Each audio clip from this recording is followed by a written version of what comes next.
कल यानी बुधवार को शाम 5:30 बजे बीदर शहर के डॉक्टर चन्नबसवा पट्टादेवरू रंग मंदिर में रंगभूमि ट्रस्ट कोडागु द्वारा राष्ट्रक मित्र बलागाड़ा के साथ मिलकर बाबा साहेब नाटक का आयोजन किया जा रहा है।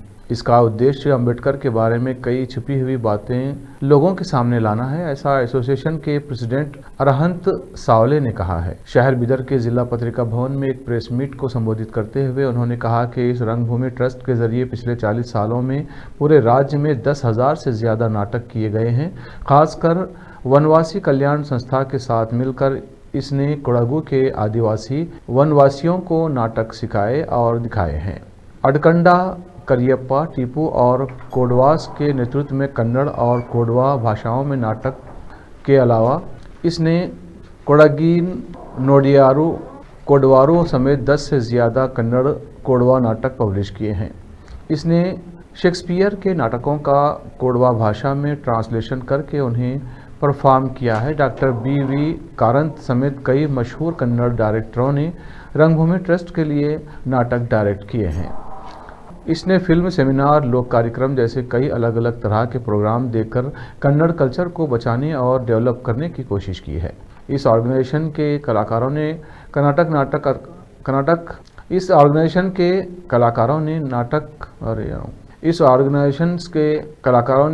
नाटक अकादमी के मेंबर के तौर पर भी काम किया है। इस मामले में ये थिएटर को एक लैब बना रहा है जिसमें नेशनलिज्म और हिंदुत्व पर फोकस किया गया है। अब तक इसने 100 से ज़्यादा नाटक डायरेक्ट किए हैं और उन्हें राज्य और विदेश में परफॉर्म किया है।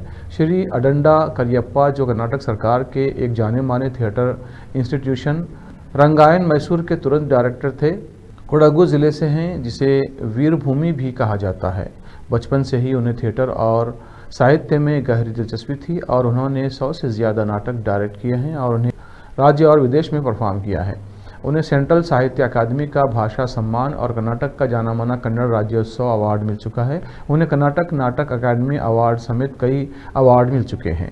राष्ट्रक भक्त मित्र बालग्या बसवराज यदलापुरे, भीमण्णा सोरल्ली, दत्तू वालदोड्डी, शंकर ख्यामा, षणमुखप्पा, संजू जिरागे, नागराज और अन्य जाने माने लोग प्रेस मीट में उपस्थित थे। कैमरामैन पप्पूराज का कवरेज। देश विदेश और स्थानीय समाचारों के लिए चैनल को लाइक, शेयर और सब्सक्राइब कीजिए। ಪತ್ರಿಕಾಗೋಷ್ಠಿಯಲ್ಲಿ ಪಾಲ್ಗೊಂಡಿರುವಂಥ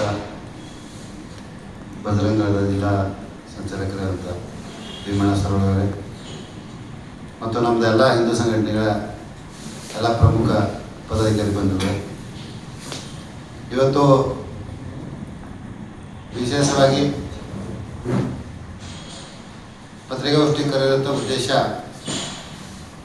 ರಾಷ್ಟ್ರಭಕ್ತ ಮಿತ್ರ ಬಳಗ ಬೀದರ ಸಹಯೋಗದೊಂದಿಗೆ ರಂಗಭೂಮಿ ಟ್ರಸ್ಟ್ ಕೊಡಗು ಇವರು ಪ್ರಸ್ತುತಪಡಿಸುವ ನಿಜ ಮಹಾತ್ಮ ಬಾಬಾ ಸಾಹೇಬ್ ಎಂಬ ಒಂದು ನಾಟಕವನ್ನು ದಿನಾಂಕ 4/2/2026 ಸಾಯಂಕಾಲ 5:30 ಗಂಟೆಗೆ ಡಾಕ್ಟರ್ ಚನ್ನಬಸವ ಪಟ್ಟದೇವರ ರಂಗಮಂದಿರ ಬೀದರಲ್ಲಿ ಈ ಒಂದು ನಿಜ ಮಹಾತ್ಮ ಡಾಕ್ಟರ್ ಬಾಬಾ ಸಾಹೇಬ್ ಅಂಬೇಡ್ಕರ್ ನಾಟಕವನ್ನು ಹಮ್ಮಿಕೊಳ್ಳಲಾಗಿದೆ. ಇದರ ಉದ್ದೇಶ ಏನಂತಂದರೆ, ಡಾಕ್ಟರ್ ಬಾಬಾ ಸಾಹೇಬ್ ಅಂಬೇಡ್ಕರ್ ಅವರ ವಿಷಯದಲ್ಲಿ ಬಚ್ಚಿಟ್ಟ ಅನೇಕ ಸತ್ಯಗಳನ್ನು ಒಂದೊಂದಾಗಿ ಬಿಚ್ಚಿಡುವ ಪ್ರಯತ್ನಕ್ಕೋಸ್ಕರ ಈ ಒಂದು ರಂಗ ಪ್ರದರ್ಶನವೇ ಈ ಒಂದು ನಾಟಕದ ಉದ್ದೇಶವಾಗಿದೆ.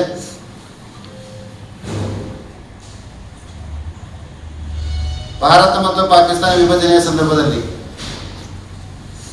ಮುಸಲ್ಮಾನರ ಬಗೆಗಿನ ಅವರ ಅಭಿಪ್ರಾಯ, ಇವೆಲ್ಲವನ್ನು ಆವಾಗಿನ ಆಡಳಿತ ಪಕ್ಷ, ವಿಶೇಷವಾಗಿ ಕಾಂಗ್ರೆಸ್ ಪಕ್ಷ ಮುಚ್ಚಿಟ್ಟಿದ ಇಂಚೆಂಚು ಇತ್ತೀಚೆಗಂತೂ ಡಾಕ್ಟರ್ ಬಾಬಾ ಸಾಹೇಬ್ ಒಂದು ವರ್ಗಕ್ಕೆ ಮೀಸಲಿಡಲಾಗಿದೆ. ಬಾಬಾ ಸಾಹೇಬರ ಸಾಯುವವರೆಗೂ ಸತ್ತ ಮೇಲೆಯೂ ಕೂಡ ಅಂದಿನ ಆಡಳಿತ ಪಕ್ಷದವರು ಮತ್ತು ಅಂದಿನ ಕಾಂಗ್ರೆಸ್ ಪಕ್ಷದವರು ಅವಮಾನಿಸಿದ್ದು, ಅವರ ಸಾಧನೆಗಳು ಮರೆಯಲ್ಲಿಟ್ಟಿದ್ದ ಕಾಂಗ್ರೆಸ್ ಪಕ್ಷ ಕೇವಲ ವೋಟಿ ಬ್ಯಾಂಕಿಗಾಗಿ ಡಾಕ್ಟರ್ ಬಾಬಾ ಸಾಹೇಬ್ ಅಂಬೇಡ್ಕರ್ ಹೆಸರು ಮತ್ತು ಡಾಕ್ಟರ್ ಬಾಬಾ ಸಾಹೇಬ್ ಅವರ ಭಾವಚಿತ್ರವನ್ನು ಬಳಸಿಕೊಳ್ಳುತ್ತಾ ಇದೆ. ಬಾಬಾ ಸಾಹೇಬರಿಗೆ ಇದ್ದ ಖಚಿತತೆ, ನಿಷ್ಠುರತೆ ಮತ್ತು ರಾಷ್ಟ್ರೀಯ ಸ್ವಯಂ ಸಂಘದ ಬಗ್ಗೆ ಅವರಿಗಿದ್ದ ನಿಲುವು, ಇವೆಲ್ಲ ಒಂದು ಡಾಕ್ಟರ್ ಬಾಬಾ ಸಾಹೇಬ್ ಅಂಬೇಡ್ಕರ್ ಈ ಒಂದು ನಿಜ ಮಹಾತ್ಮ ಬಾಬಾ ಸಾಹೇಬ್ ಅಂಬೇಡ್ಕರ್ ನಾಟಕದ ಈ ಒಂದು ಸಂದರ್ಭದಲ್ಲಿ ಇಂಚಿಂಚಾಗಿ ಒಂದು ಬಾಬಾ ಸಾಹೇಬ್ ಅವರ ಒಂದು ನಿಲುವು ಏನಿತ್ತು ಎಂದು ಈ ಒಂದು ನಾಟಕದಿಂದ ಒಂದು ತಿಳಿದು ಬರುತ್ತದೆ. 2ನೇ ತಾರೀಕು ಬೀದರ್ ಚನ್ನಬಸವ ಪಟ್ಟದೇವರು ಜಿಲ್ಲಾ ರಂಗಮಂದಿರದಲ್ಲಿ ನಿಜ ಮಹಾತ್ಮ ಬಾಬಾ ಸಾಹೇಬ್ ಅಂತಕ್ಕಂಥ ಒಂದು ನಾಟಕದ ಪ್ರದರ್ಶನ ನಡೀತಾ ಇದೆ.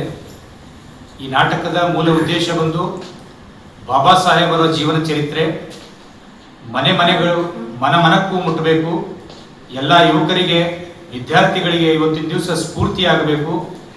ಬಾಬಾ ಸಾಹೇಬ್ ಅಂಬೇಡ್ಕರ್ ಅವರು ಕಂಡಂಥ ಕಷ್ಟಗಳು, ನೋವುಗಳು, ಬಲಿದಾನಗಳು ಎಲ್ಲರಿಗೆ ಒಂದು ಸ್ಫೂರ್ತಿಯಾಗಬೇಕು, ಬಾಳಿಗೆ ಬೆಳಕಾಗಬೇಕು ಅಂತಕ್ಕಂಥ ಒಂದು ಉದ್ದೇಶದಿಂದ ಅಡ್ಡಂಡ ಕರಿಯಪ್ಪ ಅವರ ನೇತೃತ್ವದಲ್ಲಿ ರಂಗಭೂಮಿ ಟ್ರಸ್ಟ್ ಅವರು ಏನು ಈ ನಾಟಕವನ್ನು 4ನೇ ತಾರೀಕು ಸಾಯಂಕಾಲ 5:30 ಗಂಟೆಗೆ ಹಮ್ಮಿಕೊಂಡಿದ್ದಾರೆ.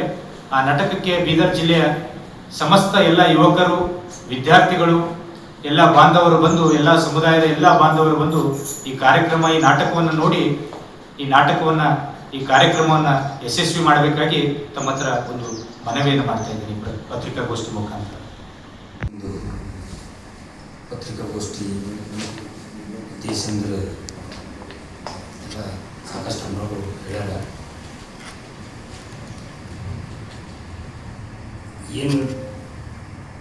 ಏನು ಬರುವ 4ನೇ ತಾರೀಕಿಗೆ ನಮ್ಮ ಬಾಬಾ ಸಾಹೇಬ್ ಅಂಬೇಡ್ಕರ್ ಅವರ ಸಂವಿಧಾನ ಮತ್ತು ಅವ್ರದ್ದು ಏನದ ಸಂವಿಧಾನದೆಲ್ಲ ಯಾವುದೋ ಒಂದು ಇದು ಇದ್ದಾಗ ಯಾರಾಗಲಿ ಬಾಬಾ ಸಾಹೇಬ್ ಅಂಬೇಡ್ಕರ್ ಬರೆದಂಥ ಸಂವಿಧಾನ ಅವ್ರು ಇವರು ಅಂತ ಬರೆದಿಲ್ಲ. ಎಲ್ಲರೂ ಮಾನವ ಜನ್ಮಕ್ಕೆ, ಹಿಂದೂ ಜನ್ಮಕ್ಕೆ ಅಂತೇಳಿ ಎಲ್ಲರಿಗೂ ಒಂದೊಂದು ರೀತಿ ಒಂದೊಂದು ಸಂವಿಧಾನ ಬರೆದಿಟ್ಟಾರ. ಆ ಸಂವಿಧಾನ ತಗೊಂಡು ಒಂದು ಯಾವುದೇ ಒಂದು ಚುನಾವಣೆ ಇದ್ದಾಗ ಮಾತ್ರ ಬರ್ತಾರೆ. ಮತ್ತು ಚುನಾವಣೆ ಮುಗಿದ ನಂತರ ಅದಕ್ಕೆ ಸಂವಿಧಾನ ನೆನಪೋಯ್ತದ. ಮತ್ತು ಬಂದು ಅದಕ್ಕೆ ಹಿಂದಕ್ಕೆ ಅವ್ರು ಏನೋ ಒಂದು ಬಾಬಾ ಸಾಹೇಬ್ ಅಂಬೇಡ್ಕರ್ ಅವರಿಗೆ ಹಲವೊಂದು ನಾನಾ ರೀತಿಯಿಂದ ಕಷ್ಟಪಟ್ಟರು. ಕಡೆಗೆ ಮತ್ತು ಈ ಒಂದು ಯಾವುದೇ ಒಂದು ಸಂದರ್ಭ ಬಂದಾಗ ನಾವು ದಲಿತರು ಹಿಂದಿದ್ದೆವು, ನಾವು ಸಂವಿಧಾನ ನಾವು ಹೆಂಗೆ ಮಾಡಿದೆವು, ಬಾಬಾ ಸಾಹೇಬ್ರ ಫೋಟೋ, ಬಾಬಾ ಸಾಹೇಬ್ರ ಹೆಸರು ಅಂತ ತೊಗೊಂಡು ಬರ್ತಾರೆ.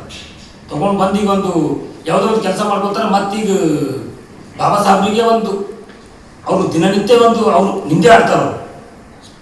ಅದಕ್ಕೆ ನಾ ಜಾಸ್ತಿ ಹೇಳಲ್ಲ. ನನ್ನ ಹೆಸರು ಸಣ್ಮುಖಪ್ಪ ಶೇಖಾಪುರ್. ವೋಟಿಂಗ್ ಬೇಕಲ್ಲ, ಓಟ್ ಬೇಕಲ್ಲ. ಮತ್ತದು ದಲಿತರು ಹಳೆ ಹೇಳ್ತಾರೆ ಪೂರಾ ಎಷ್ಟು 100 ವರ್ಷಗಳಿಗೆ ನಿಮ್ಮ ಹುಟ್ಟುಕೊಂಬಲ್ರು ನಿಮ್ಮ ಸಂವಿಧಾನ ಚೇಂಜ್ ಮಾಡ್ತಾರ.